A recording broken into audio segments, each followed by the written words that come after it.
Hello students, last class में हमने order of reaction खत्म किया था और एनसीईआरटी के क्वेश्चंस स्टार्ट किए थे करने, जिसमें मैंने आपको ये वाला क्वेश्चन खत्म करा दिया था।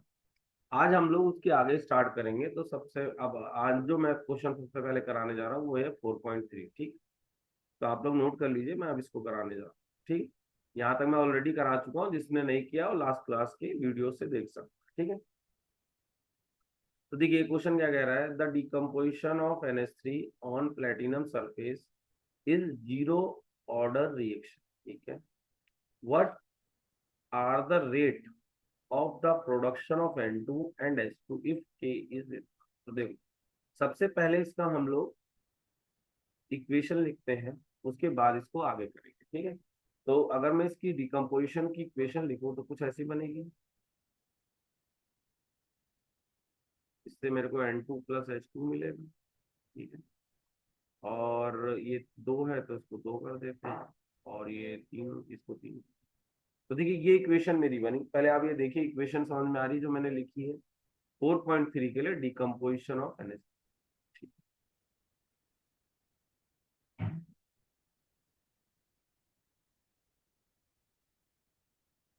ठीक है, तो ये इक्वेशन बनी। अब अगर मैं इसके लिए रेट इक्वेशन लिखूं तो क्या बनेगा। माइनस में T NH3 by D T, half आएगा साथ में। इक्वेशन वन ये मैंने ऑलरेडी आपको सिखाया हुआ है। तो इसमें आएगा minus half T NH3 by D T equal to D. इस बार प्लस में आएगा क्योंकि ये प्रोडक्ट वाला प्लस में रहता है। T N2 by D T, और साथ में आएगा प्लस में 1/3, 1/3 T H2 by D T. तो ये तीन इक्वेशंस बनी, आप इसको नोट कर लीजिए पहले। देखिए रेट की इक्वेशन यही बनेगी। NH3 के केस में माइनस हाफ आएगा, N2 के केस में एज इट इज आएगा, और H2 के केस में 1/3 DH2/dt आएगा। ठीक है, इसके अलावा रेट इक्वेशन आपने और एक पढ़ा था, जो हमने रेट लॉ से पढ़ा था। रेट क्या होता है, रेट ये भी लिख सकते हैं रेट को के, और साथ में कह रहा है decomposition zero order reaction. Zero order है तो यानी NH3 का जीरो है।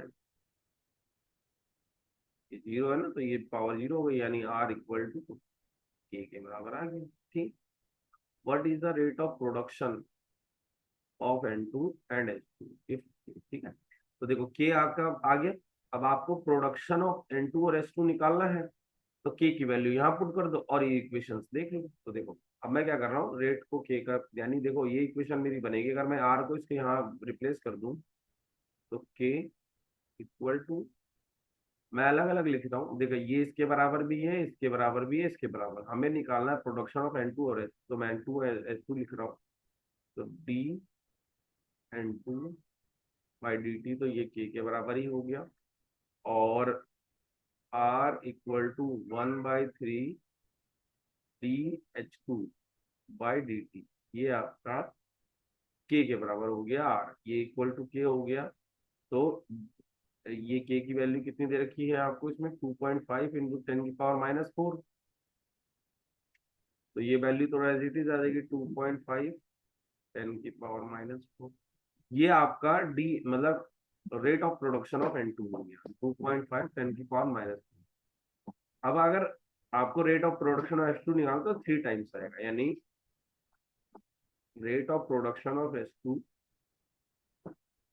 ये 3 इधर जाएगा ना, 3 इंटू में 2.5 इंटू में 10⁻⁻⁴। ठीक, तो ये 2.5 है, तो ये आ जाएगा 7.5 10⁻⁻⁴। आप इसको नोट कर लीजिए सारा, फिर मैं दोबारा से एक बार समझा देता हूँ। आप ये 4.3 नोट कर लीजिए, फिर मैं सारा दोबारा से समझा देता हूँ। जल्दी से कर लीजिए आप लोग।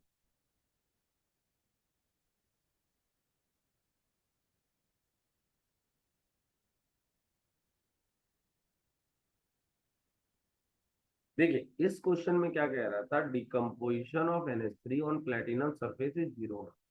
ये डिकम्पोजिशन की रिएक्शन है। इससे अगर आप रेट लिखते, जो मैंने आपको लास्ट टू लास्ट पहले लेक्चर में सिखाया कैसे लिखा जाता है, ठीक। तो रेट क्या हो गया, -12 DNH3/dt DN2/dt 1/3 DH2/dt, ठीक है। ये रेट किसके बराबर होगा कि अगर आप ये रेट लॉग थ्रू लिखोगे तो ये इक्वेशन आएगी जो के बराबर आ गया। अब देखो रेट के बराबर है, तो रेट को मैं इसके बराबर इक्वेट भी कर सकता हूँ, इसके इक्वेट भी अलग अलग भी लिख सकते हैं। तो are rate equal to DNH2/dt। तो रेट की वैल्यू है DN2/dt, तो ये आ गया आपका rate of production of nitrogen. अब अगला देखो, रेट को आपको अगर इसके साथ करते हो तो ये आ जाएगी इक्वेशन 1/3 DH2/dt। तो DH2/dt क्या हो जाएगा, 3 × 2.5 10⁻⁵ ठीक 4, ठीक है। तो आप इसको नोट कर लो, फिर हम लोग आगे करते हैं, जल्दी से इसको नोट कर लीजिए।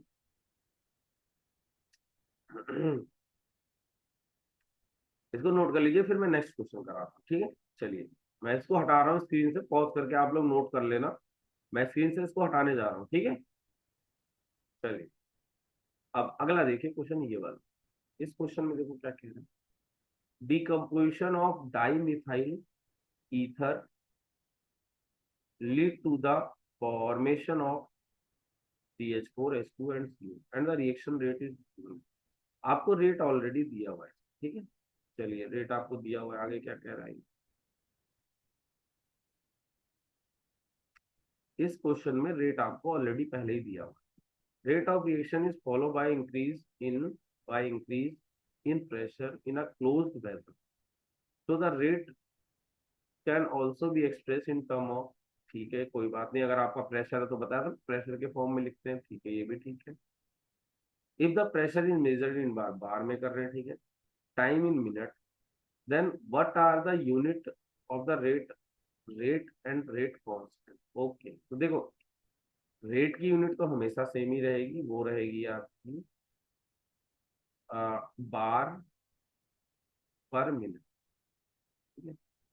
पर जब आप रेट कांस्टेंट की यूनिट निकालोगे तो ये नीचे जाएगा। रेट का तो यूनिट यही है, देखो ये चीज मैं इधर समझा रहा हूँ। रेट का यूनिट तो आप लिखोगे बार पर मिनट, बट के का क्या आएगा, ये जो बार का आपका 3/2 आएगा ना, तो इसको यहाँ शिफ्ट कर दो, तो ये हो जाएगा बार मिनट 1/बार का 3/2। एक की वैल्यू आ गई, तो बार आ गया आपका 1 - 3/2 ये के की यूनिट आ गई। तो के की यूनिट आ गई बार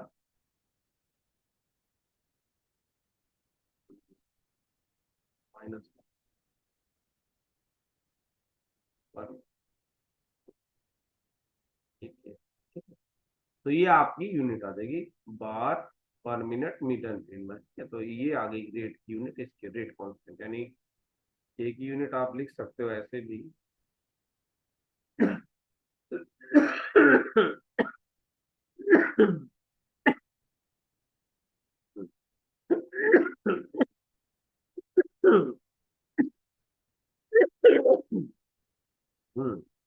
देखिए आप इसकी यूनिट लिख सकते हो बार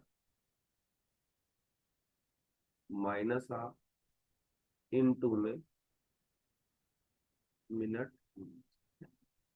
तो ये आपकी के की यूनिट हो गई, ठीक है। तो ये आपकी के की यूनिट हो गई, ये आपकी रेट की यूनिट हो गई। तो आप इसको नोट कर लीजिए, फिर मैं अगला क्वेश्चन।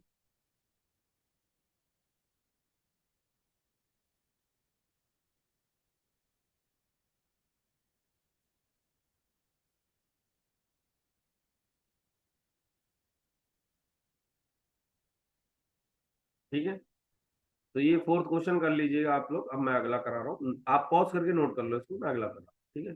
मैं स्क्रीन से हटा रहा हूँ इसको।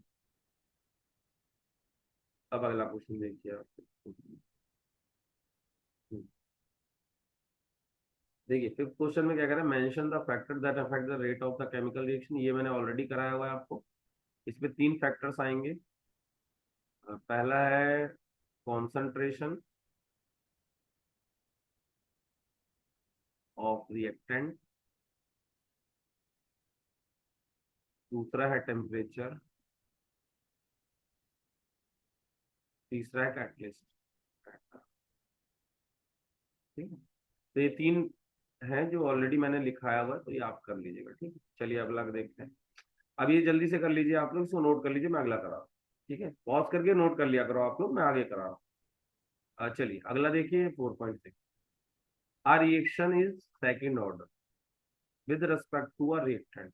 ठीक है एक रिएक्शन जो है सेकंड ऑर्डर है with respect to the reactant. ठीक है, यानी रेट जो है वो आ जाएगा के और रिएक्टेंट का सेकंड। ठीक है, second. What is the rate reaction affected if the concentration of reactant is double. अब देखो ये चीज समझो, मैं इसको ये मान दे रहा हूँ, यानी मैं लिख रहा हूँ आर इक्वल टू के ए का स्क्वायर। ठीक है, तो अगर आपने क्या करा है, रेट निकालना है कॉन्सेंट्रेशन रेट एंड डबल, तो आपने क्या करा, ए को ए डैश मान लो, जिसको आपने किया 2a के बराबर कर दिया। आर डैश अब देखो क्या आएगा, इस इक्वेशन में पुट करो के 2a का होल स्क्वायर आ जाएगा, तो हो जाएगा के 4a स्क्वायर। तो ये 4 टाइम्स आर के बराबर, ये 4 टाइम्स हो गया, यानी यहाँ पे रेट आपका 4 टाइम्स इंक्रीज हुआ है। ठीक है, इसमें रेट आपका 4 टाइम्स इंक्रीज हो गया पहले वाले केस में। ठीक है, ये आप नोट कर लीजिए, फिर मैं अगला करा।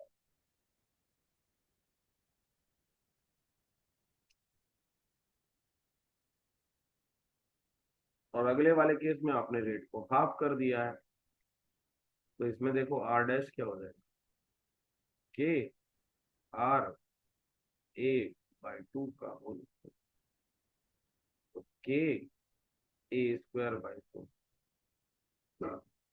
ठीक है, तो ये आपका इसका केस हो जाएगा, इसमें हाफ 1/4 टाइम्स हो जाएगा, इसमें 1/4 टाइम्स। ठीक, तो ये सारा आप कर लीजिए, फिर मैं अगला करा रहा हूँ। चलिए आप इसको नोट कर लीजिएगा, मैं आगे करा रहा हूँ। अगला है आपका 4.7।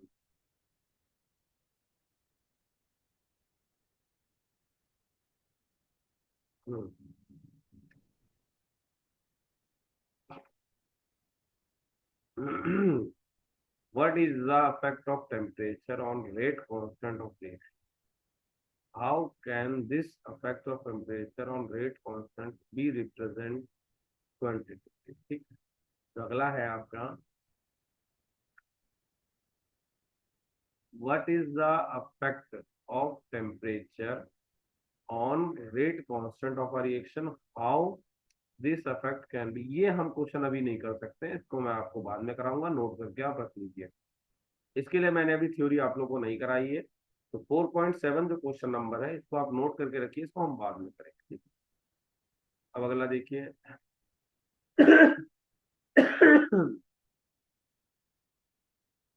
being reserved for octane। ठीक है, calculate the average rate of reaction between. ये तो इजी है, देखो 4.8 में कुछ नहीं करना है, 4.8 में आपको क्या निकालना है, average rate of reaction between 30 to 60। तो 30 to 60 के बीच में निकालना है, तो रेट का फॉर्मूला क्या होता है, minus delta A by delta T. तो लगा दो वैल्यू, आंसर आ जाएगा। ठीक, 4.8 में आपका इजिली हो जाएगा, इसमें कोई प्रॉब्लम नहीं होगा। हम्म।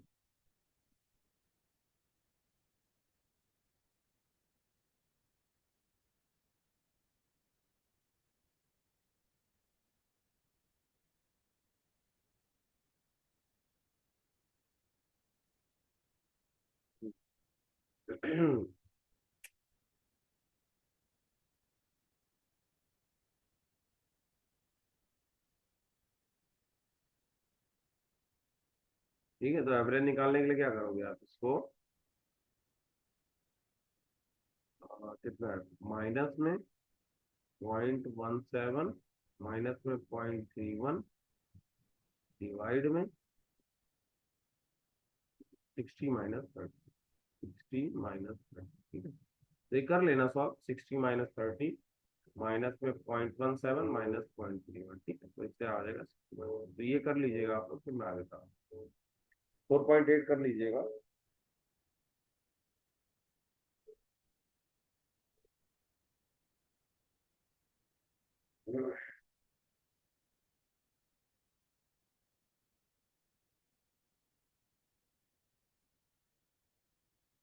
हम्म,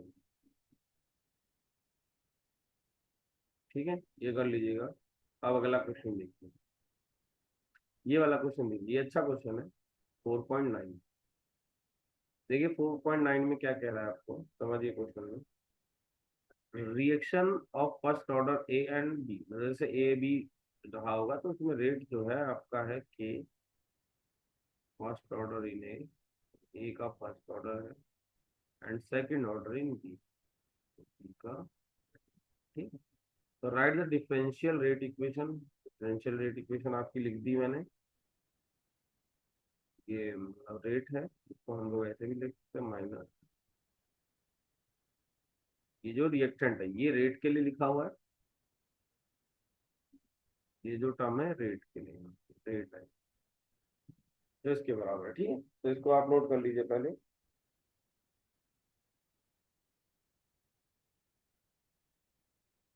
अब अगला है how the rate affected by increase in the concentration of B 3 times. तो देखो आपने क्या किया है, बी डैश मान लो 3B, और ए को एज इट इज रखो, ए डैश आप ए ही रखो, उसमें कोई चेंज नहीं आया है। तो आर डैश आपका क्या होगा ये निकालो। तो रेट का है ना, आर क्या है आपका, ये रेट इसको ले रहा हूँ मैं, के ए बी का स्क्वायर। अभी वैल्यूज दो तो आर डैश में क्या हो जाएगा, के ए एज इट इज है, और ये 3 है, इसका स्क्वायर है, तो ये आ गया के ए 9B स्क्वायर, ठीक है। तो ये आ गया 9KAB स्क्वायर, ठीक है। तो अब 9R आ गया, 9 टाइम्स बढ़ गया, ठीक है। तो ये ध्यान रखिएगा, सेकंड वाले केस में ये 9 टाइम्स बढ़ा है।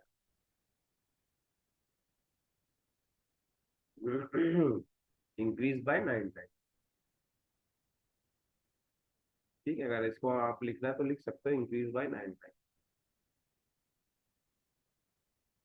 Increase by 9। अब अगला देखिए थर्ड वाला, इसको आप नोट कर लीजिएगा पॉज करके, मैं अगला करा रहा हूँ, आप इसको पॉज करके नोट कर लेना, मैं अब अगला क्वेश्चन करा रहा हूँ, ठीक, चलिए। देखिए, how the rate affect when the concentration of both A and B are doubled. अच्छा, ए और बी दोनों, यानी ए डैश मान लो आपका 2A कर दिया है, बी डैश आपका 2B कर दिया है, ठीक है। तो आपको रेट क्या होता है, रेट है के ए बी स्क्वायर, तो आर डैश हो जाएगा के 2A का और 2B का स्क्वायर। तो ये K 2A 4B का स्क्वायर, तो ये आएगा 8KAB का स्क्वायर। तो ये हो गया 8R, यानी 8 टाइम्स इंक्रीज हो गया, ठीक, 8 टाइम्स इंक्रीज, ठीक है। आप इसको नोट कर लीजिए, फिर मैं आगे करा, ठीक, जल्दी से इसको नोट कर लीजिए।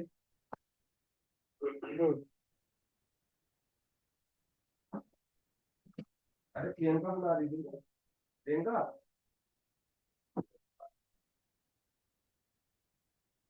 नहीं,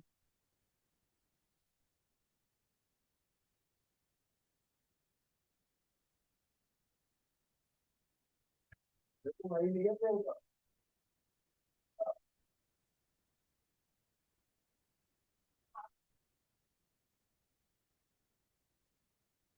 के लेके जाऊंगी।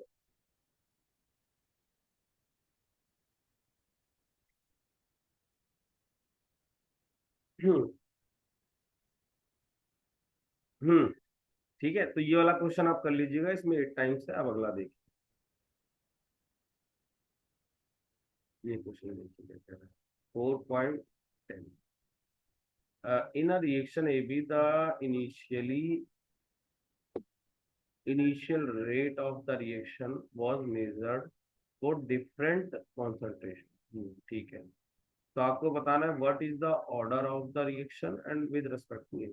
देखो, कभी भी ना इस तरह का क्वेश्चन आया ना जिसमें डिफरेंट डिफरेंट, जैसे आपको रेट दे रखा है डिफरेंट डिफरेंट सिचुएशन में ए और बी, ठीक है।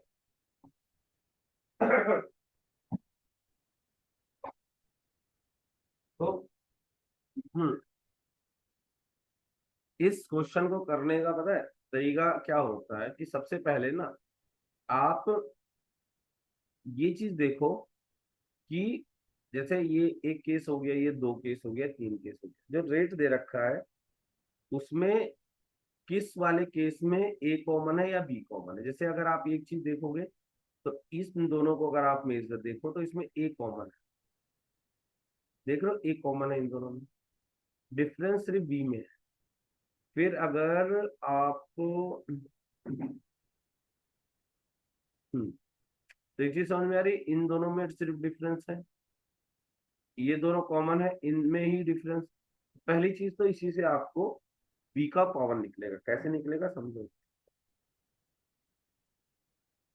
रेट आपको दे रखा है, मैं इसकी इक्वेशन को लिख रहा हूँ, पहले इसके लिए लिख रहा हूँ फिर इसके लिए लिख रहा हूँ। देखो इसके लिए जब मैं लिखूंगा तो मैं क्या लिखूंगा, रेट 5.07 10⁻⁵ के 0.2 का, मुझे नहीं पता इसकी वो क्या है, ऑर्डर क्या है, तो इसको मैं एक्स मान ले रहा हूँ, और 0.3 का वाई मान, और इसको मैं इक्वेशन 1 मान लिया। ठीक है, दूसरा वाला केस देखो, इस वाले केस में 5.07 10⁻⁵ के, इस बार 0.2 का भी एक्स है और 0.1 का वाई है। ठीक है, अब अगर मैं इन दोनों इक्वेशन को डिवाइड करूँ, ठीक है, तो देखो ये दोनों कट जाएगा, अगर मैं इक्वेशन डिवाइड इक्वेशन 1/2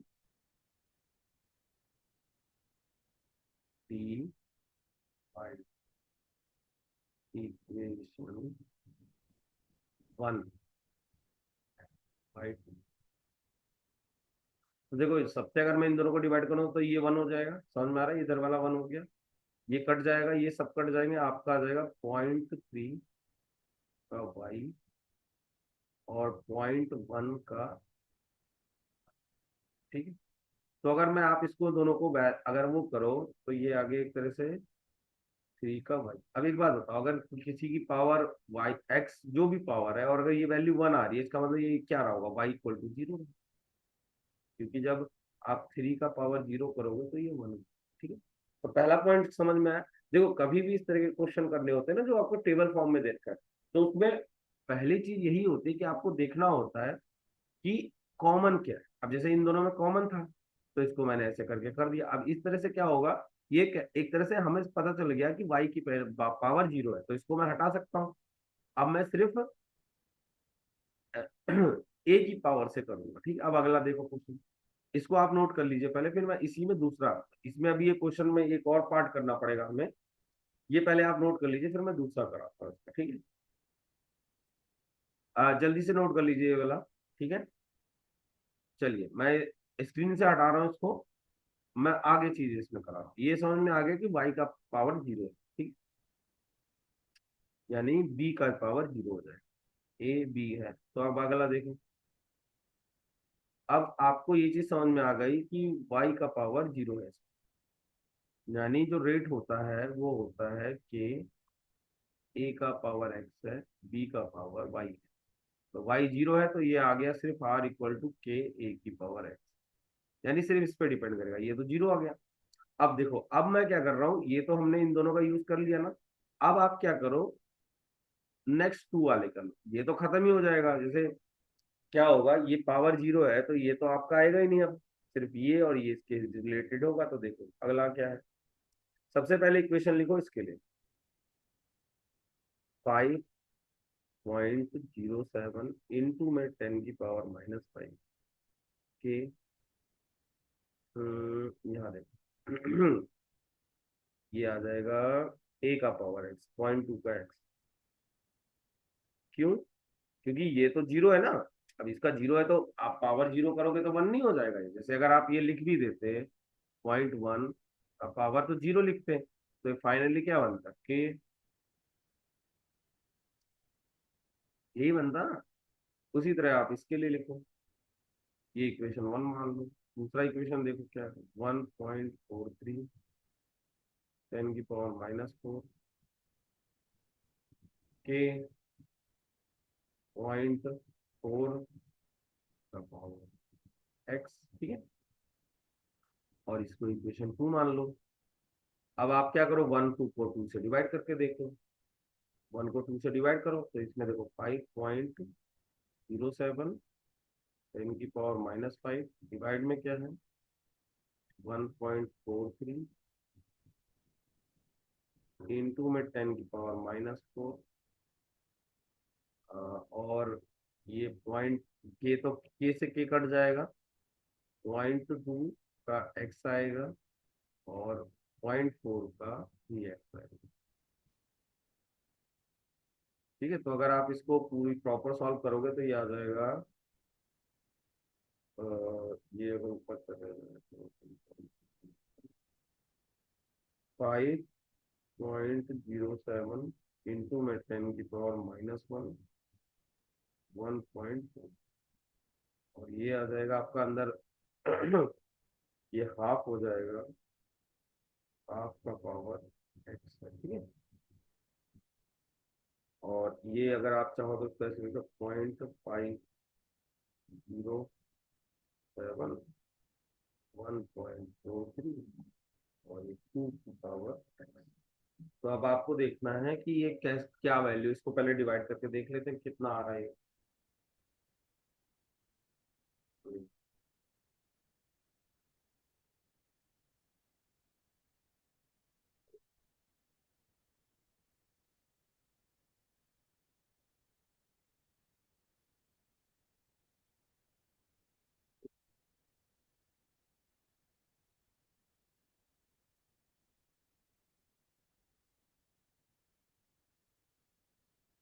मैं एक काम कर रहा हूँ, मैं क्या कर रहा हूँ इन दोनों को उल्टा कर दे रहा हूँ, इससे ज्यादा फायदा क्या होगा, ये चीज ऊपर जाएगी, ये तो ये हो जाएगा आपका। मैं अगर इसको ऐसे ही लिख सकता हूँ ना, 1.43 डिवाइड में 0.507 टू की पावर एक्स। इसको हम लोग ऐसे भी लिख सकते हैं, टू की पावर एक्स, ठीक है। तो जब आप इसको सॉल्व करोगे ना, तो ये वैल्यू जो आ रही है वो आ रही है 2.82, 2.8, ठीक है। तो 2.82 होती है, देखो ये वैल्यू जो होगी रूट टू के बराबर होगी। ये जो वैल्यू है ये है आपकी 2√2 के बराबर, यानी 2 की पावर 3/2। तो अगर आप इसको कंपेयर करोगे तो एक्स की वैल्यू 3/2 आएगी, ठीक। क्योंकि 2.82 2√2 की वैल्यू होती है, 2√2 का मतलब हो गया 3/2, तो एक्स की वैल्यू 3/2 होगी, ठीक। तो आप इसको नोट कर लो, तो एक तरह से ए का पावर 3/2 आ जाएगा। आप इसको नोट कर लो पहले, फिर मैं आगे कराता हूँ।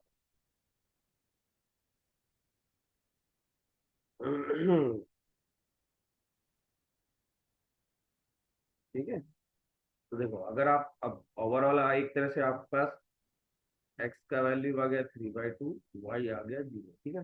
तो एक तरह से अगर आपको रेट का इक्वेशन लिखना है तो रेट आ जाएगा आपका के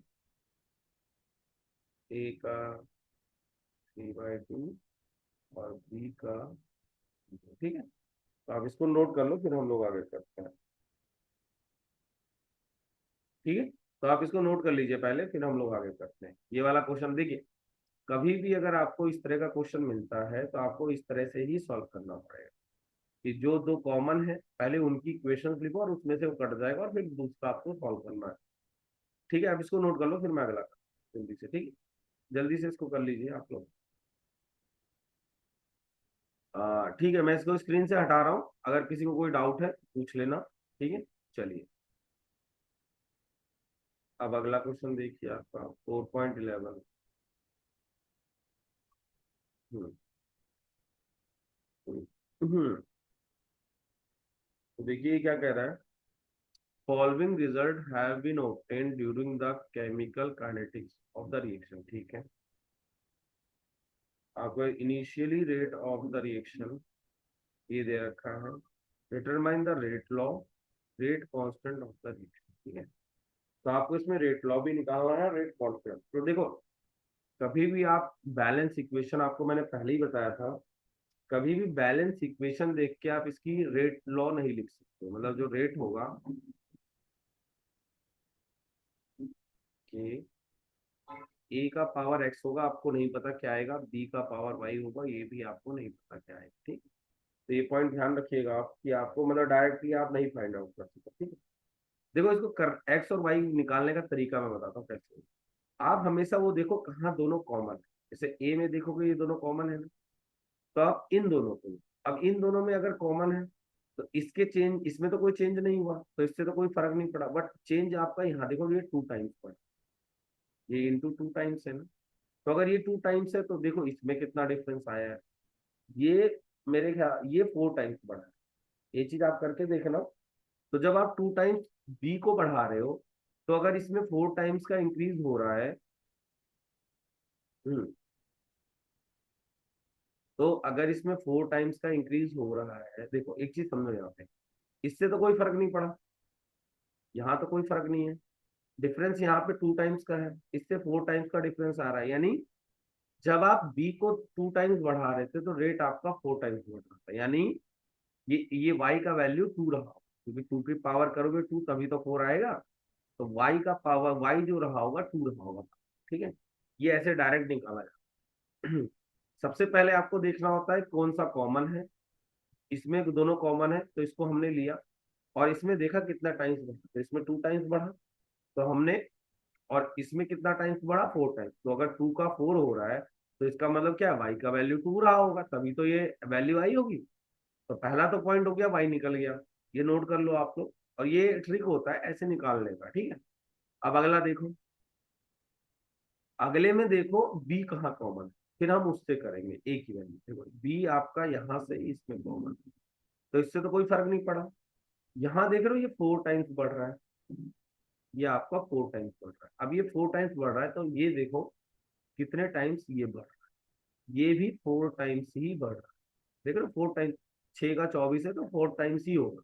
तो देख लो जब इसको 4 टाइम्स कर रहे हो तो 4 टाइम्स आ रहा है, यानी अब आपका एक्स जो रहा होगा, जैसे मैंने रेट जो लिखा था कि ए का पावर एक्स, बी का पावर वाई, तो वाई तो आ गया था आपका 2, और एक्स की वैल्यू आ जाएगी 1, क्योंकि इसमें देखो सेम सेम इंक्रीमेंट हो रहा है। तो एक तरह से अगर आप रेट की इक्वेशन लिखना चाहो इसके लिए, तो आएगी रेट जो आएगा इसका, वो आएगा के ए का, ए का पावर 1 ही रहेगा, बी का पावर स्क्वायर, के ए बी स्क्वायर हो गया।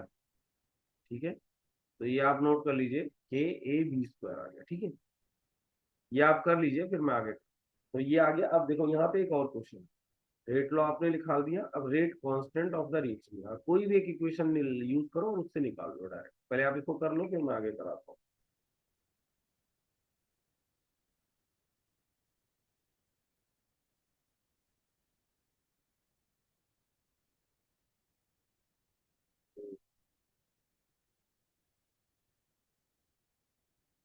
ठीक है, तो आपके पास ये आ गया। अब देखो कोई भी एक, ये आपको समझ में आ गया ना कैसे कर रहे हो। अब अगला देखो, आपके पास रेट लॉ के थ्रू इक्वेशन आ, ये इक्वेशन है। अब कोई भी एक इक्वेशन उठा लो और इसमें पुट कर दो, आंसर आ जाएगा। जैसे फॉर एग्जांपल आप यही वाला ले लो,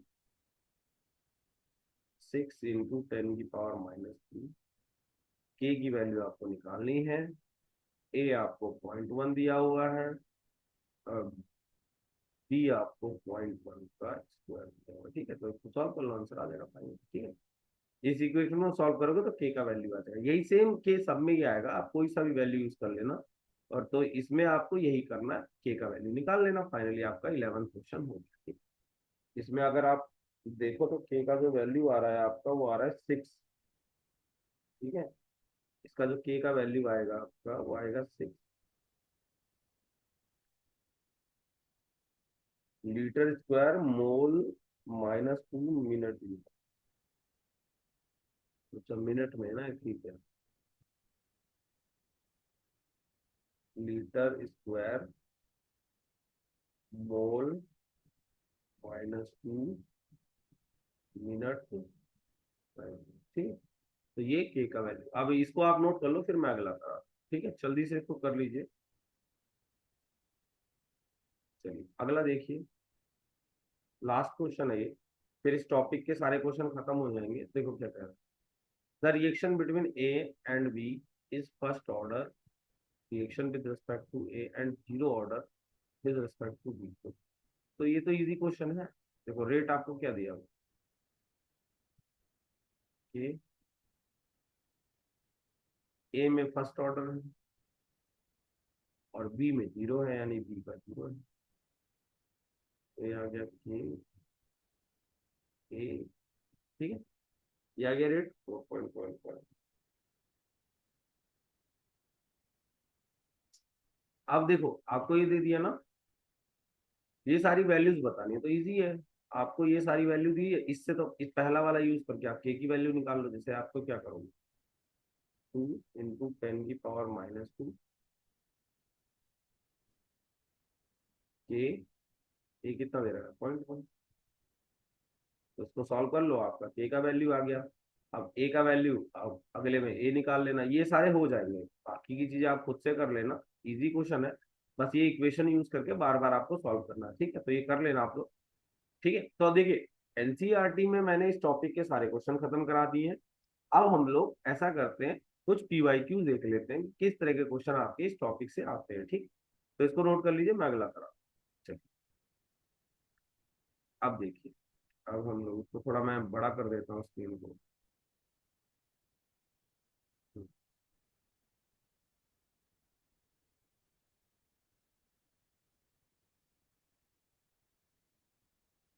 हम्म, तो देखिए पहला क्वेश्चन जो आपका आया हुआ है इससे रिलेटेड, ये देखिए पहला क्वेश्चन। ये सब अब आप खुद से भी कर सकते हो। आपको for the reaction rate of the reaction DV by D T बताना है क्या होगा, ठीक। मतलब एक तरह से रिलेशन बताना है। तो देखो इसके लिए सबसे पहले रेट का इक्वेशन लिखिए। रेट क्या होगा, माइनस में 1/3 D A by D T, या फिर half D B by D T, ठीक है। अब आपको इनके बीच में रिलेशन बताना है डीवी और इसमें, तो इन दोनों को इक्वेट करके एक साथ कर लो, यानी 2 की वैल्यू इधर आ जाएगी, -3/2 D A by D T answer होगा। जैसे डीवी बाई डी टी, अगर आप दोनों को इक्वेट करो, -1/3 D A by D T equal to half D B by D T. तो माइनस में 2/3 D A by D T equal to आ गया ये डी बी बाई डी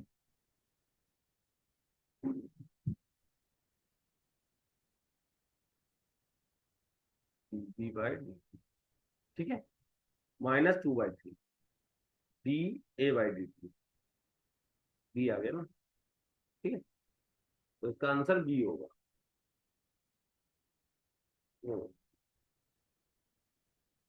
आप इसको नोट कर लीजिए, फिर मैं अगला क्वेश्चन कराता हूँ।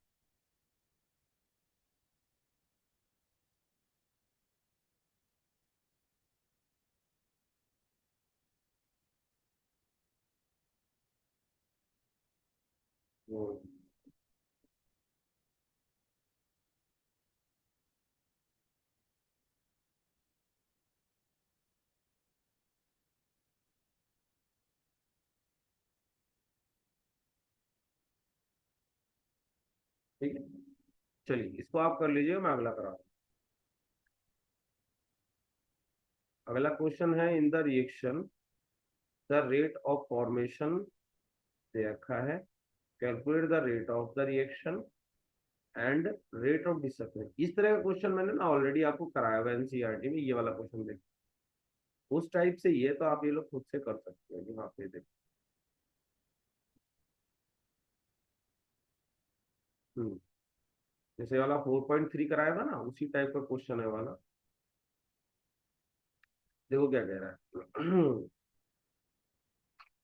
इन the reaction rate of formation of NH3, rate of formation of NH3 आपको दिया हुआ है, आपको रेट ऑफ रिएक्शन निकालना है, तो सबसे पहले ना रेट की इक्वेशन लिख लेते हैं। तो रेट देखो इक्वेशन क्या आएगी, माइनस में dN2/dt इक्वल टू -1/3 dH2/dt और हाफ हाफ dNH3/dt। ये इक्वेशन आएगी रेट, माइनस में dN2/dt, माइनस में 1/3 dH2/dt और हाफ dNH3/dt। ठीक है, इसमें से फॉर्मेशन NH3 दे रखा है, तो रेट अगर आपको इसके साथ निकालना है तो रेट याद है, हाफ dNH3/dt है ना, तो वैल्यू पुट कर दो, ये रही ना।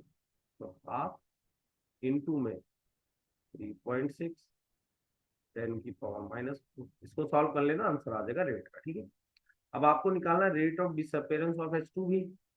तो जब एक बार ये आ गया तो फिर आप फाइनली वो भी निकाल सकते हो, या फिर आप 3/2 कर दो इसका, माइनस में 3/2। तो देखो डिसअपेरेंस का कैसे आएगा, तो 3/2 dNH3/dt। ठीक है, इन दोनों को इक्वेट कर लो, एक तो ये आ गया पहले का। अगर आपको ये करना है तो देखो -1/3 dH2/dt equal to half dNH3/dt। तो ये आ जाएगा डी माइनस में, ये 3 ऊपर चल दो, 3/2 dNH3। तो ये आप कर लेना। देखो यहाँ इसी समझो आप, माइनस माइनस का मतलब हो गया डिसअपेरेंस, तो डिसअपेरेंस ऑफ H2 का मतलब हो गया -dH2/dt।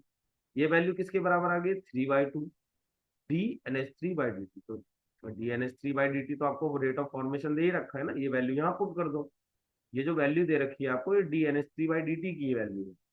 तो एक तो यहाँ पुट करोगे तो ये रेट आ जाएगा, और अगर आपने यहाँ पुट करा तो आपका rate of disappearance of H2 आएगा। ठीक है, तो आप इसको कर लीजिएगा, मैं अगला क्वेश्चन करा। ठीक है, चलिए अगला क्या कह रहा है, the following reaction was carried out in water. ठीक है, initial concentration of I minus was इतना, and concentration after 10 minutes reduced to इतना, calculate the ratio of disappearance of I minus and production of I। ठीक है, ठीक है, चलिए। तो देखिए इस क्वेश्चन को करने के लिए सबसे पहले ऐसा करते हैं, इसकी इक्वेशन लिखते हैं ऊपर। देखो क्या है, Br2 प्लस में 2I minus 2Br minus plus I। ठीक, अब initially concentration of I minus यानी T0 पे concentration of I minus was इतना।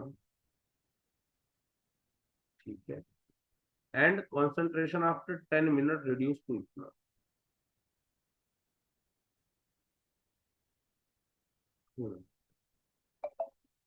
कितना हो गया, 0.2,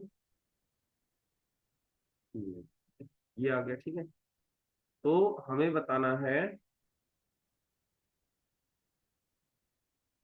कैलकुलेट करना rate of disappearance of I minus and production of I2। तो rate of disappearance of I minus and production of I2 निकालना है। तो डिसअपेरेंस ऑफ I माइनस तो डायरेक्ट ही आ जाएगा आपका, देखो माइनस में सीधा लिखो इसको, डिसअपेरेंस ऑफ I माइनस का हो गया मतलब माइनस डेल्टा I नेगेटिव का कॉन्सेंट्रेशन बाय डेल्टा T। तो ये वैल्यूज पुट कर दो, माइनस में 0.28 माइनस में 0.3 डिवाइड बाय 10 माइनस। तो ये वैल्यू कितनी आ गई, इसको सॉल्व कर लो। ये 0.2 आ जाएगा ना, 0.0। 0.02 डिवाइड बाई 10 मिनट। ये मिनट में आ गया ना, ठीक। हम्म ठीक है। मोल लीटर इनवर्स होता है, मोल लीटर इनवर्स मिनट में, ठीक है। तो ये ध्यान रखिएगा, पहला तो यही आ गया। The following reaction was carried out in इतना, the initial concentration of I minus was इतना एंड इतना रिड्यूस टू इतना, calculate the ratio of disappearance of I minus and production. तो डिसअपियरेंस में minus delta DI by dt हुआ, तो आपको जो वैल्यूज दे रखे हैं उनको माइनस कर लो।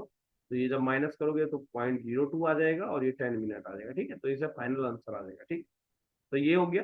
अब अगला देखो, क्या कहते हैं, production of I2। Production of I2 के लिए आपको इसका और इसका रिलेशन लिखना पड़ेगा।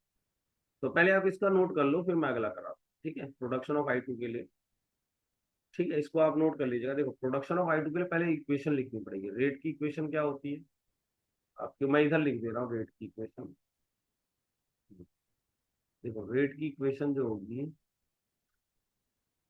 इन दोनों के फॉर्म में लिख रहा हूँ। इधर आएगा माइनस में हाफ डेल्टा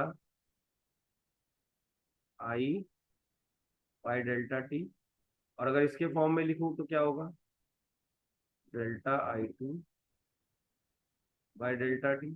तो आपको निकालना क्या है,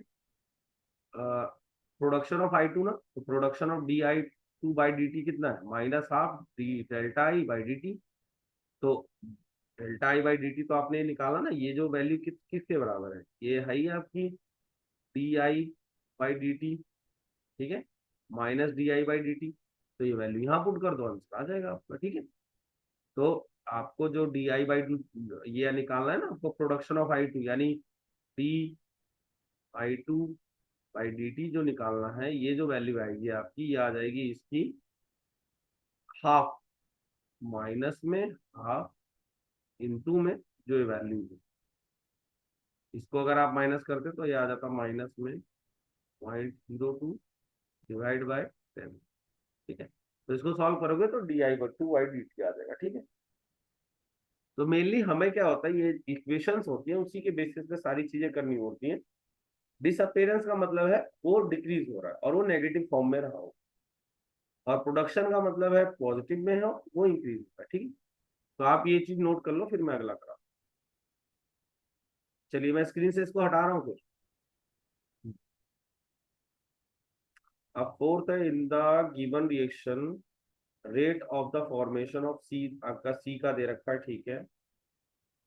फॉर्मेशन ऑफ सी यानी डीसी बाई डी टी दे रखा है। रेट ऑफ द रिएक्शन निकालना है, रेट ये भी सेम। देखो, अब क्वेश्चन रिपीटेड हो रहे हैं, तो मैं बार बार वही सेम चीज नहीं कराऊंगा आपको मैं। मैं आपको बस इसकी इक्वेशन बता देता हूँ और आप खुद से कर लेना। देखो क्या कह रहा है। सबसे पहले रेट इसकी अगर लिखोगे आप तो क्या लिखोगे, माइनस में DA बाई dt माइनस में 1/3 DB बाई dt, या फिर हाफ DC बाई dt, ये रहता है। अब DC by rate of formation of C, यानी DC बाई dt आपको ऑलरेडी दिया हुआ है। DC बाई dt आपको दे रखा है 2.5 10⁻⁻4, ठीक। तो आपको रेट निकालना है, तो रेट क्या हो जाएगा, हाफ DC बाई dt। तो हाफ DC बाई dt ये रहा 10⁻⁻, ठीक है। ये हो गया। और अगला है आपको डिसअपियरेंस ऑफ बी, यानी इनके बीच में रिलेशन। एक तो ये आ गया पहले का पार्ट का आंसर।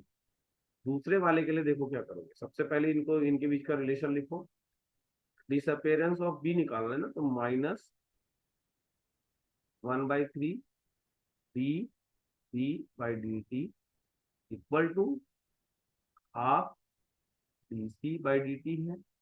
तो minus DB by D T जो होगा वो आ जाएगा 3/2 DC बाई डी टी, ठीक है। तो ये कर लेना, आपका आंसर आ जाएगा 3/2 DC बाई डी टी। यही डिसअपियरेंस ऑफ v का मतलब यही हो गया, ये वैल्यू आ गई 3/2 इंटू में 2.5 इंटू में 10⁻⁻, ठीक है, ये सेकंड का आंसर है। ठीक है, तो नोट कर लीजिएगा ये लोग ये चीज, फोर्थ क्वेश्चन, और ये इजी क्वेश्चन है, हो जाएगा। और आप देख रहे सेम टाइप का क्वेश्चन बार बार रिपीट हो रहा है, ठीक है, तो ये आप खुद से कर लेना। मैं इसको स्क्रीन से हटा रहा हूँ, आप लोग खुद से कर लेना। अगला क्या कह रहा है, for the reaction rate of formation of NO2 is इतना, कैलकुलेट। ये आप खुद से करना, मैंने इस तरह के कई क्वेश्चन समझा दिए, आप खुद से कर लेना, ठीक है। चलिए अगला क्या कह रहा है, factor rate of reaction. Six question देखिए क्या कह रहा है, order of reaction can be zero और फ्रैक्शनल, सही बात है। We can not determine order from balance chemical equation, ये भी सही बात है, ठीक है। तो दोनों सही है इसका आंसर, ठीक है। Order of reaction can be zero और fractional, we can not determine order of reaction from the balance equation, ठीक है। तो ये दोनों ही स्टेटमेंट आपकी सही है।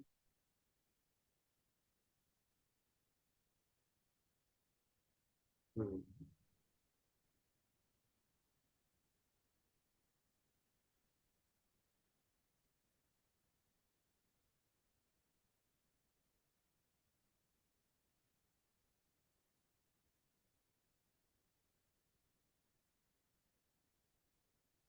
हम्म।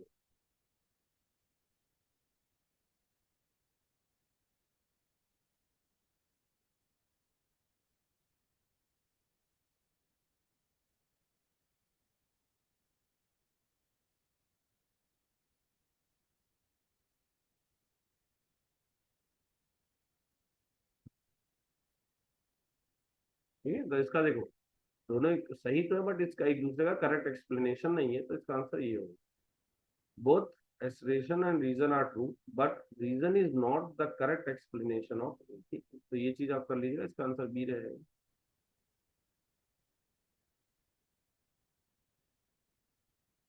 हम्म,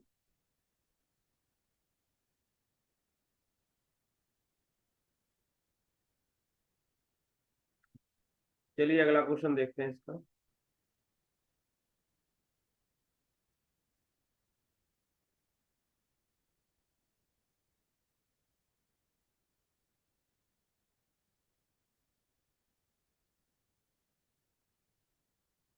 Molecularity of a reaction determined experimentally. Molecularity is applicable only for an elementary reaction and not for a complex. सही बात है। तो देखो ये जो सेवंथ क्वेश्चन है, इसका देखो आप लोग क्या होगा।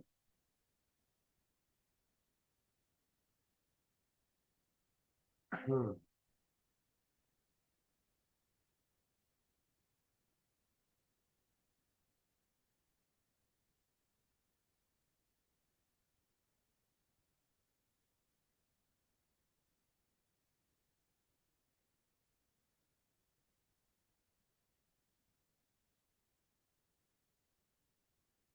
देखो क्या है, molecularity of reaction determined experimentally, सही है।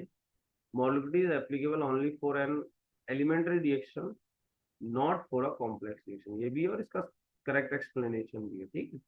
तो इसका आंसर ए होना चाहिए, सेवंथ का आंसर ए होना चाहिए, ठीक है। इसका आंसर ए होगा।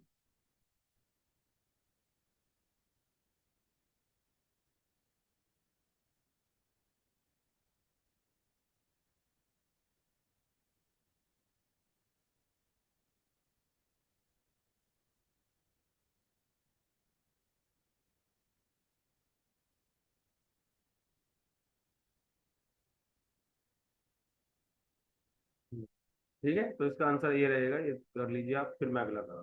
चलिए अगला क्वेश्चन देखिए।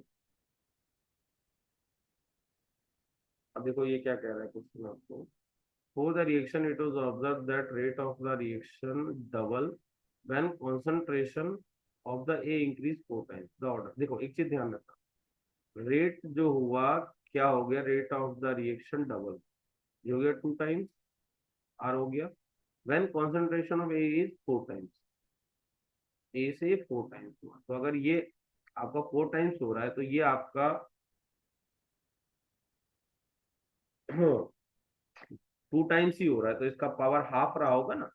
अब एक बात बताओ, रेट को आप क्या लिखोगे, के ए की पावर एक्स मानो। अगर आप इसको ए को 4 टाइम्स कर रहे हो और ये डबल हो रहा है, यानी आपका 2 आर आ रहा है, जब आप के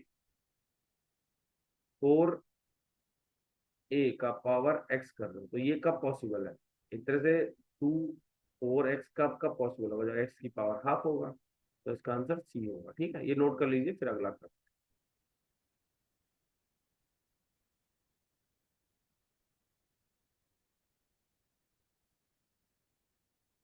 ठीक है, अगला करते हैं, इसको आप नोट कर लीजिए। अगला क्वेश्चन देखता हूँ।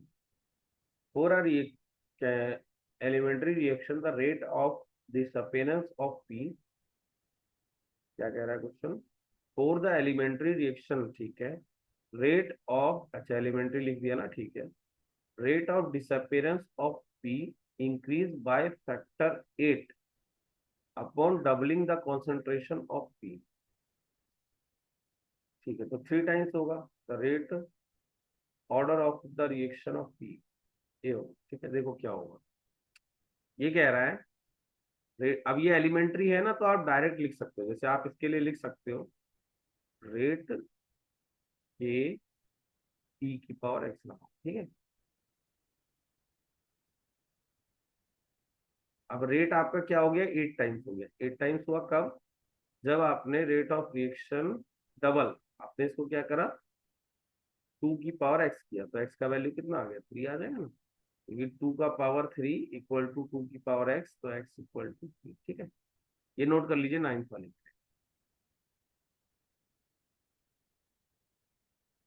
अब अगला देखिए क्या कह रहा है। For the reaction the order of reaction is, हम देखो मैंने बताया ना, बैलेंस केमिकल इक्वेशन देख के कभी भी आप ऑर्डर ऑफ रिएक्शन नहीं बता सकते हो। Can't be predict as the order is determine experiment, इसका आंसर सी होगा, 10 का आंसर सी होगा। ठीक, तो आप ये कर लीजिएगा। अगला क्वेश्चन देखते हैं। The unit of rate constant of zero order reaction and rate of reaction are same. अच्छा, unit of rate constant of zero order and rate of reaction are same, तो रेट क्या होता है, ए ए का पावर 0 है, तो आर इक्वल टू के आ जाएगा। सही है, पहला तो सही है। In zero order reaction rate of reaction is independent of the concentration of reactant, तो इसका करेक्ट एक्सप्लेनेशन भी, दोनों सही भी है और ए होगा इसका आंसर। ठीक है, क्योंकि rate of reaction independent of the concentration of reactant. ठीक है, तो ये चीजें आपको कराई हुई है, तो 11th का आंसर ए होगा। ठीक है, आप इसको नोट कर लीजिएगा, फिर मैं अगला। चलिए अगला देखिए क्या कह रहा है, 12th question. A reaction follows second order kinetics, ठीक है। How is the rate of reaction affected by concentration reduced to half ना, तो 1/4 टाइम। आपका सेकंड ऑर्डर काइनेटिक्स है ना, यानी आर इक्वल टू के, ए का पावर स्क्वायर है। अब अगर ए का पावर आप हाफ करोगे, तो इसका स्क्वायर करोगे तो ये 1/a/4 हो जाएगा, तो ये 4 टाइम्स नहीं कम हो गया, टी हो जाएगा। ठीक है, तो ये कर लीजिए, फिर अगला कराना। ठीक है, चलिए अगला देखिए। अब हम लोग 13।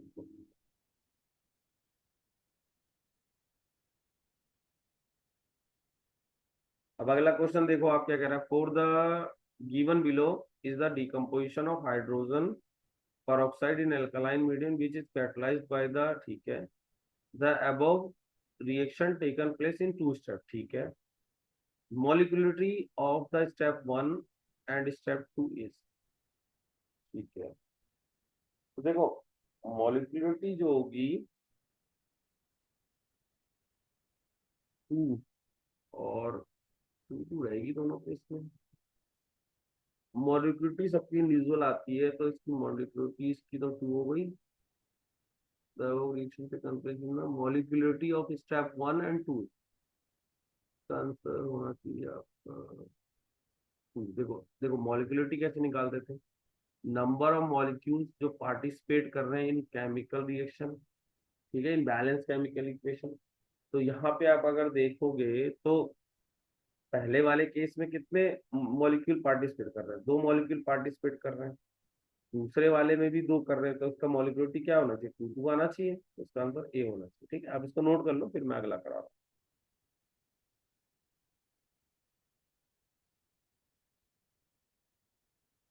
ठीक है, आप इसको नोट कर लीजिए, फिर मैं अगला करा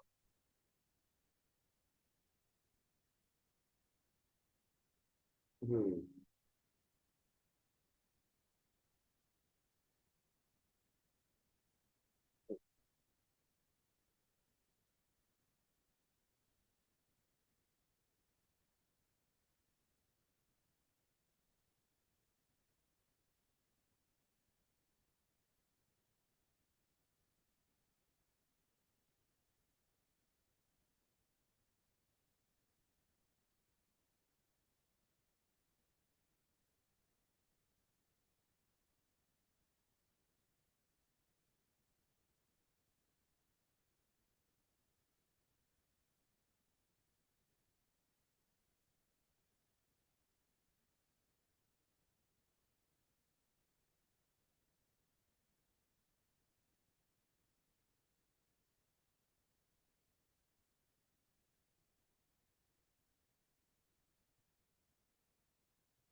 ठीक है, तो दोनों के केस में 2 आंसर आ जाएगा, ये मैं आपको समझा दिया, क्योंकि मॉलिक्यूलरिटी का मतलब होता है नंबर ऑफ मॉलिक्यूल जो पार्टिसिपेट कर रहे हैं ना रिएक्शन। ठीक है, ये अगला कर लीजिए, फिर मैं आगे देखता हूँ कैसे।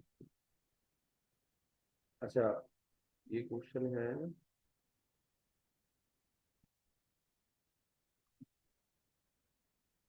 इन the following experimental rate data are obtain, ठीक है, ए बी सी डी दे रखा है,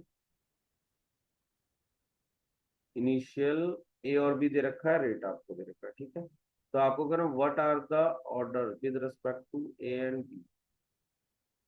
अच्छा, ए और बी का आपको ऑर्डर बताना, तो देखो ये चीज मैंने आपको समझाई थी कैसे सॉल्व करते हैं। इसमें देखना होता है सबसे पहले कॉमन कौन सा है। तो देखो यहाँ ए कॉमन है ना, तो इसके साथ देखो, यहाँ एक चीज देख रहे हो, ये सेम सेम आ रहा है। जब आप बी को चेंज कर रहे हो तो ये सेम सेम आ रहा है। अगर बी को चेंज करने से सेम सेम आ रहा है, यानी बी से तो कोई फर्क ही नहीं पड़ रहा, यानी बी डिपेंडेंट नहीं है, तो बी का तो जीरो रहेगा। अब अगला देखो, इसको दोबारा समझ लो। यहाँ पे जब आप ए को हमेशा देखना होता है, ए कॉमन होना चाहिए, ए सेम, ये डबल हो रहा है। अब ये डबल हो रहा है लेकिन इसमें कोई चेंज ही नहीं आया। अब नो चेंज आया, इसका मतलब बी पे डिपेंड ही नहीं कर रहा है। पहला पॉइंट क्लियर हुआ। अब अगला देखो, अगले केस में आपको देखना होता है कि ये तो जीरो हो गया, इसका मतलब इसमें फर्क नहीं पड़ेगा, फिर भी देख रहे हो ये सेम सेम है, तो इसमें सेम है, लेकिन ये 2 टाइम्स हुआ है। अब ये अगर 2 टाइम्स हुआ है, तो देखो इसमें कितना टाइम्स बढ़ा,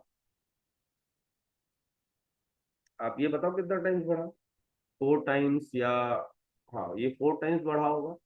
तो 2 का 4 टाइम्स हो रहा है ना, तो ये डबल हुआ होगा। ठीक है, क्योंकि अगर आप इसको देखोगे तो ये 4 टाइम्स आया हो, ये जो है 4 टाइम्स बढ़ा है। तो 2 पे 4 हुआ है, इसका मतलब ये स्क्वायर रहा होगा इसका, यानी ए का स्क्वायर रहेगा। ठीक, तो आप इसको देख लो, कर लो। हम्म,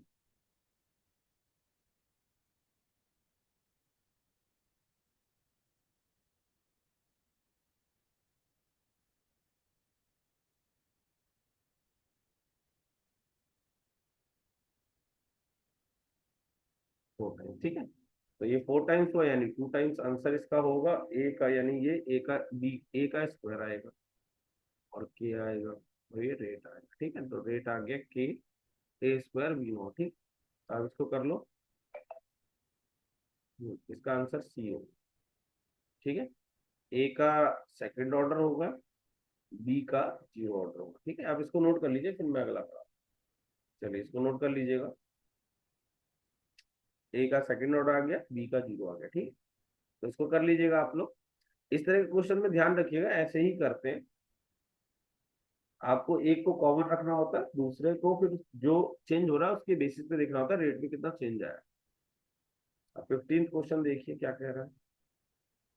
molecularity of the reaction appeared to be two molecule of the reactant are involved in a given elementary reaction। बिल्कुल सही है।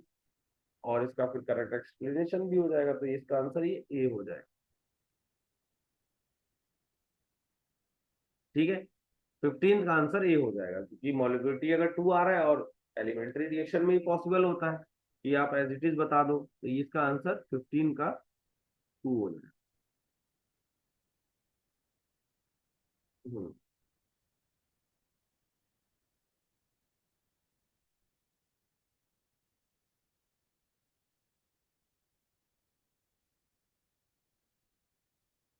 हम्म,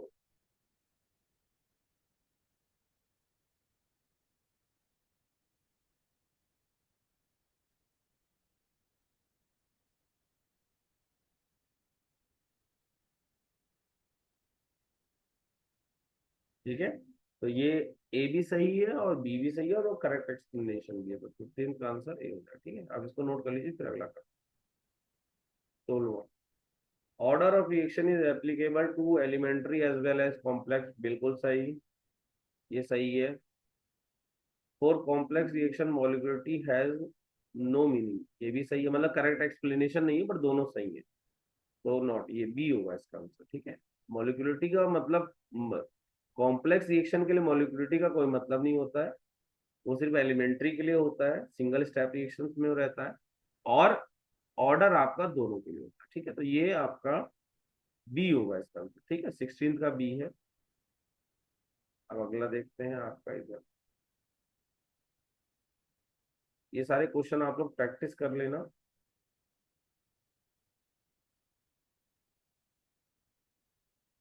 हम्म, अब अगला क्वेश्चन है आपका।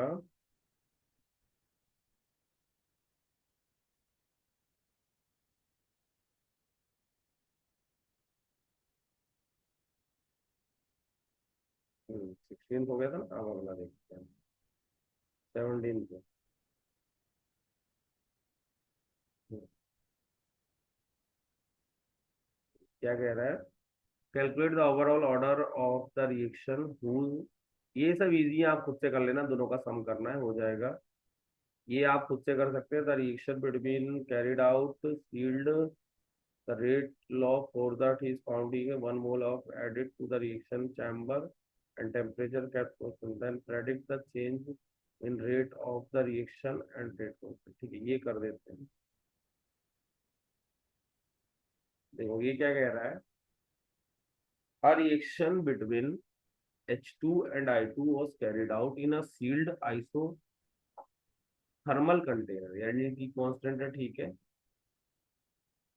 हम्म, rate law for the reaction भी आपको दे रखा है। If 1 mole of H2 was added to the reaction chamber and temperature was kept constant, then predict the change in rate of the reaction and rate constant। अच्छा, आपको बताना है कि इसमें क्या क्या चेंजेस होंगे। अगर सबसे पहले आपने टेम्परेचर सेम रखा हुआ है। Hmm,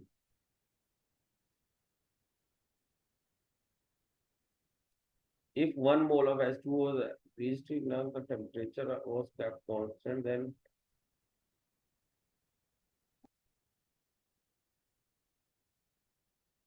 rate of the reaction rate. देखो सबसे पहली पॉइंट तो ध्यान रखिए, अगर आपका टेम्परेचर में कोई चेंज नहीं हो रहा ना, तो रेट कांस्टेंट में कोई चेंज नहीं होगा। यहाँ लिखा है ना, केप्ट कांस्टेंट। तो रेट कांस्टेंट तो एज इट इज रहेगा, no change in rate constant. ये चीज ध्यान रखिएगा, रेट कांस्टेंट में कोई चेंज नहीं होगा, नो चेंज। ये सब हम लोग आगे के टॉपिक्स में पढ़ेंगे, तो ये ध्यान रखिएगा। इसमें टेम्परेचर नहीं चेंज होता तो इसमें कोई चेंज नहीं होता। ठीक है, अब अगला है आपका रेट ऑफ द रिएक्शन में क्या चेंज होगा। तो देखो। हम्म, हम्म,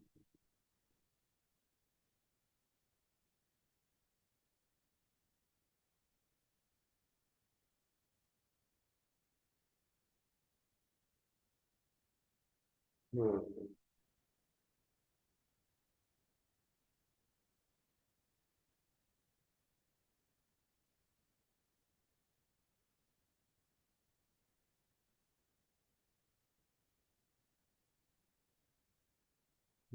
One mole of H2 was added to the reaction chamber. Temperature और the product the change नहीं।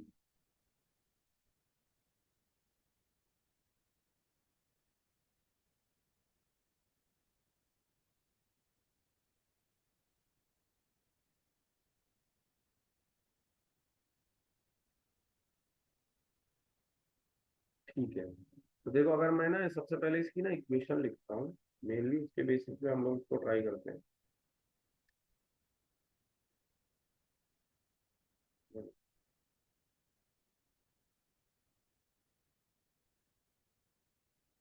टू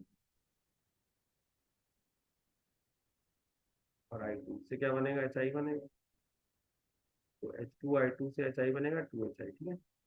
तो देख रहे हो इसमें बैलेंस इक्वेशन में क्या है, ये अगर वन वन हो रहा है तो ये वन वन बन जा रहा है, ठीक है। तो reaction between carried out in a sealed, the rate of the law is इतना, ठीक है।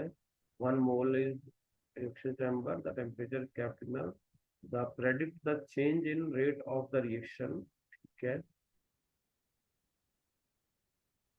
And the rate of the constant, ठीक है। तो इसमें तो कोई चेंज नहीं आया।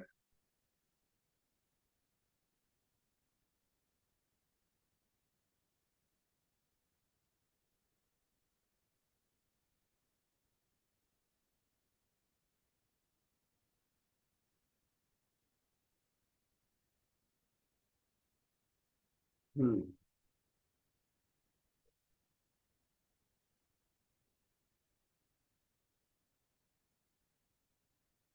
ठीक है, तो इसमें आप मेन ये ध्यान रख सकते हो कि इसके इसमें कोई चेंज नहीं आ रहा है इसके, क्योंकि टेम्परेचर में कोई चेंज नहीं है तो इसमें तो कोई चेंज नहीं आएगा।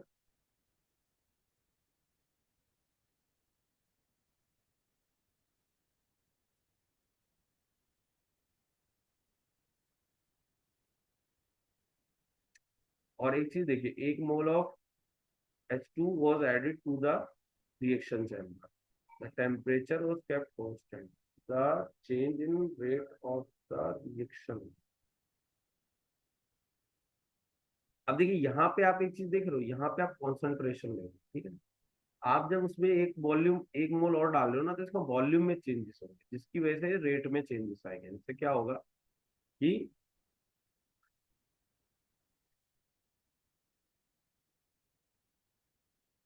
आप इसका वॉल्यूम, जैसे क्या होता है मोलैरिटी क्या होती है, जो कॉन्सेंट्रेशन होती है वो number of mole divide by volume होती है, ठीक है। तो उसके बेसिस पे अगर आप देखोगे तो इसका जो आपने नंबर ऑफ मोल्स बढ़ाए हैं, तो इसकी कॉन्सेंट्रेशन बढ़ गई होगी। अब कॉन्सेंट्रेशन बढ़ेगी तो इसका रेट भी बढ़ जाएगा, ठीक है। तो रेट इसका डबल हो जाएगा। तो इसमें आपको ध्यान रखना है कि इसका रेट डबल हो गया, ठीक है। तो ये इसमें तो कोई चेंज नहीं आएगा, बट इसके रेट में डबल हो जाएगा, ठीक है। तो ये आप कर लीजिएगा, मैं अगला करा रहा हूँ, ठीक। इसको आप कर लेना।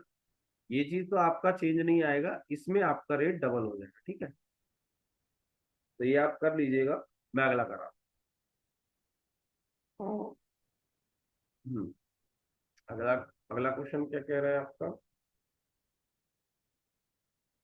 Define rate of the reaction. ये आप खुद से कर लेना। राइट टू फैक्टर अपेंड, ये सब आप खुद से कर सकते हो।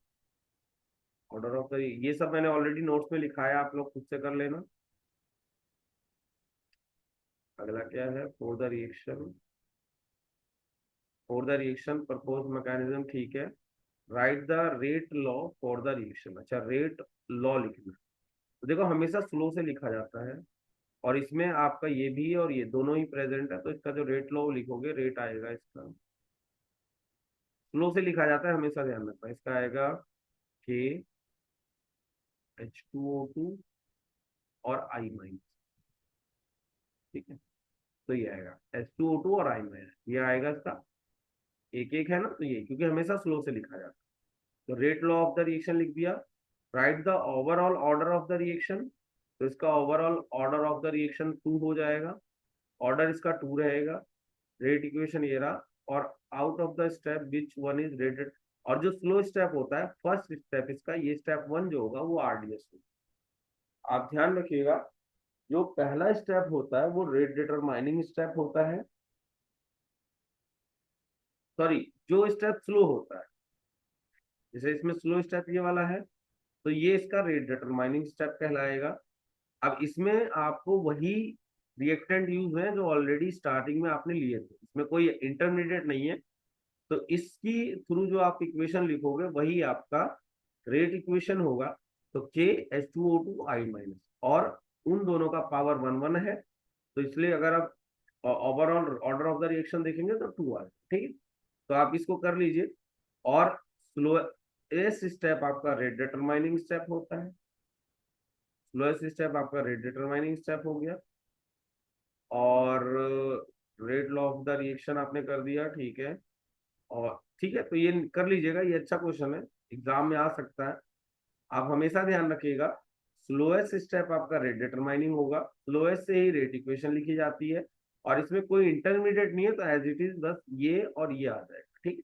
और इन दोनों का जो वन वन पावर है, तो इसलिए इसका ओवरऑल ऑर्डर ऑफ रिएक्शन 2 है, ठीक। तो आप ये कर लीजिए, फिर मैं अगला करा दूँ। अगला क्वेश्चन है आपका, for the reaction right the order and molecularity of the reaction, ठीक है। तो राइट द यूनिट, और राइट द यूनिट ऑफ के। तो देखो, ये सिर्फ के है तो जीरो ऑर्डर आ गया। और अब मॉलिक्यूलरिटी, अगर इनको मेंशन, अगर मॉलिक्यूलरिटी पता करनी तो इनको लिखना चाहिए था ये इक्वेशन एलिमेंट्री। तो आप, अगर ये इक्वेशन एलिमेंट्री होगी तब इसका order of reaction, sorry, molecularity 2 आएगा। मॉलिक्यूलरिटी 2 कब होगा? जब ये इक्वेशन एलिमेंट्री होगी। तो ये ध्यान रखिएगा, ऑर्डर ऑफ रिएक्शन तो इसमें जीरो है। मॉलिक्यूलरिटी 2 कब होगी? जब ये इक्वेशन एलिमेंट्री होगी। और लेकिन फिर इसका आप डिटरमाइन नहीं कर सकते, ये चीज आपको यहाँ पे लिखना पड़ेगा, कांट डिटरमाइन। अगर, क्योंकि यहाँ पे ऑर्डर इसका जीरो आ रहा है और इक्वेशन आपकी कॉम्प्लेक्स, और कॉम्प्लेक्स में आप डायरेक्ट बता नहीं सकते, तो इसमें आप ये डिटरमाइन नहीं कर सकते। यहाँ लिख सकते हो कांट डिटरमाइन। और यूनिट के आप खुद से कर लेना, क्योंकि ऑर्डर जीरो का आपको बताया हुआ है, ठीक है। अब अगला देखिए क्या कह रहा है, फॉर द रिएक्शन रेट, फिर वही सेम है। ऑर्डर आप बता सकते हो, मॉलिक्यूलरिटी आप नहीं बता पाओ, बिना इसके मैकेनिज्म के आप मॉलिक्यूलरिटी नहीं बता सकते हो। ऑर्डर तो बता दोगे लेकिन मॉलिक्यूलरिटी नहीं बता पाओगे, तो यूनिट आप बता सकते हो, ठीक है। तो ये मॉलिक्यूलरिटी में कांट डिटरमाइन लिख सकते हो, क्योंकि क्या होता है मॉलिक्यूलरिटी के लिए, या तो रिएक्शन एलिमेंट्री होनी चाहिए, बट अगर एलिमेंट्री नहीं है तो आप डायरेक्टली नहीं बता सकते, ठीक है। तो यहाँ पे आप लिख सकते हो कांट डिटरमाइन, और इसका ऑर्डर इसमें जीरो है, यहाँ जीरो है ना, ये अगर सिर्फ आर रेट इक्वल टू के आ रहा है तो ये नहीं, इसका पावर जीरो रहा होगा, ठीक। और यूनिट आप लोग जीरो ऑर्डर की यूनिट, के की यूनिट आपको समझा रखी है, उसके हिसाब से कर लेना, ठीक है। अगला देखो क्या कह रहा है, for the given A B दे रखा है, तो आपको क्या बताना है? अच्छा, ऑर्डर ऑफ द रिएक्शन, तो ये आपको इस तरह का क्वेश्चन मैंने कराया हुआ है, ये आप खुद से अटेम्प्ट करना। ये दोनों सेम है, तो इसके में देखो 2 टाइम्स बढ़ा, बट इसमें कोई चेंज नहीं आया, इसका मतलब बी का पावर जीरो है, ठीक। ये दोनों सेम थे, ये 2 टाइम्स बढ़ा, यहाँ पे कोई चेंज नहीं है, इसका मतलब बी का पावर जीरो है, ठीक है, पहली चीज हो गई। उसके बाद ये दोनों सेम है, इसमें 2 टाइम्स बढ़ा, तो देख रहे हो जब ये 2 टाइम्स बढ़ रहा है, इसमें 2 टाइम्स मल्टीप्लाई कर रहे हैं हम लोग, तो इसमें कितना टाइम्स बढ़ रहा है? ये 5 का 0.5 से ये 1 हुआ है, तो 1 10⁻², 5 डिवाइड बाय 10⁻³ तो कितना आएगा? ये 2 टाइम्स आया। यानी इसमें जब आपने 2 टाइम्स बढ़ाया तो ये भी 2 टाइम्स बढ़ा, 2 टाइम्स बढ़ा यानी 1, ए का पावर 1 रहेगा, यानी इसका ऑर्डर 1 आ जाएगा और इसका जीरो हो जाएगा, ठीक है। और के का वैल्यू आप कोई भी एक इक्वेशन यूज करके निकाल सकते हैं, खुद से कर लेना। चलिए अगला देखें,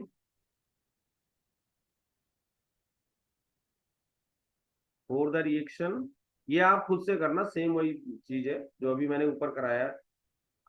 फॉर द रिएक्शन आपको बताना है order of the reaction with respect to है एक्सप्रेशन है रेट कॉस्ट, ये क्वेश्चन आप खुद से कर लेना, हो जाएगा।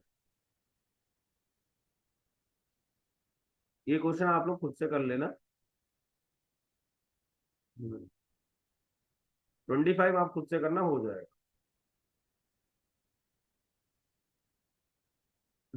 अगला क्या कह रहा है, how will the rate of the reaction be affected when surface area of the reactant is reduced? Catalyst, ये सब ना मैं आपको ना लास्ट में कराऊंगा, तो इसको हम लोग बाद में डिटेल में पढ़ लेंगे। अभी मैंने इसके बारे में नहीं बता रहा मैं। ये क्वेश्चन आप नोट करके रख लो, इसको हम लोग बाद में करेंगे, ठीक। 27 क्वेश्चन, इस तरह का क्वेश्चन मैंने फिर आपको कराया हुआ है, इस तरह का आप खुद से कर सकते हो। तो क्या कह रहे हैं 27 द गिवन डाटा आपको दे रखा है ए से। अब find the order of the reaction. A order बताना ना, हमेशा कॉमन कॉमन देखो, जैसे देख लो ये सेम है, ये 4 टाइम्स हुआ है, तो 4 टाइम्स हुआ है, तो ये भी देख लो 4 टाइम्स हुआ है। 4 टाइम्स हुआ है ना, ये 4 टाइम्स, तो यानी बी का पावर 1 होगा, ठीक है। पहली चीज समझ में आ गई, कॉमन कॉमन। अब देखो यहाँ, ये देखो ये दोनों कॉमन है, यहाँ ये 2 टाइम्स हो रहा है। जब ये 2 टाइम्स हो रहा है, तो इसमें कितना डिफरेंस आ रहा है, ये आप देख लो। हम्म ये देखो,